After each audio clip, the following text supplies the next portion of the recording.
Hello mga ka-stars! Welcome dito sa Star Story Channel. Mag-subscribe lamang para updated ka sa mga bagong chika sa ating mga stars. Paolo Avellino dinalaw si Kim Chiu sa Asap Natin To. Spotted muli ang Kim Pao na magkasama ngayong araw. Nasa recording studio sa ABS-CBN si Pao dahil may recording ito ngayong araw. Ganun din si Kim na spotted sa recording studio. Mukhang may aabangan na pasabog ang Kim Pao para sa kanilang mga tagahanga. Dahil nasa ABS-CBN building na si Paolo Avellino, sinilip at dinalaw niya si Kim Chiu sa Asap. Hindi pinalampas ni Paolo na panoorin ang performance ni Kim Chiu sa Asap. For sure ay napawaw si Pao sa galing ni Kim Chiu.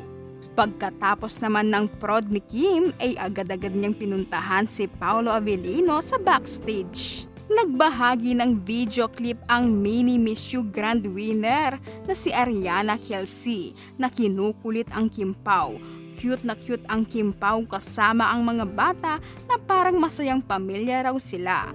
Ayon sa mga netizens ay parang mga anak ni Kim at Paolo ang mga bata sa video. Grabe talaga si Paolo Avellino mga ka-stars. Hinintay niya talaga si Kim na matapos ito sa kanyang prod.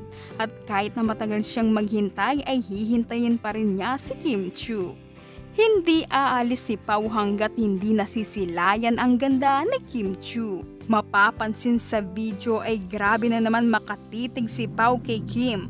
Kahit na nakasalamin si Pao ay siguradong nagniningning ang kanyang mga mata dahil kaharap nito si Kim Chiu. Napansin naman ng netizen na twinning sina Pao at Kim sa kanilang sapatos. Mukhang binigyan ni Pao si Kim ng sapatos na regalo noong kaarawan nito at gusto ni Pao ay twinning silang dalawa.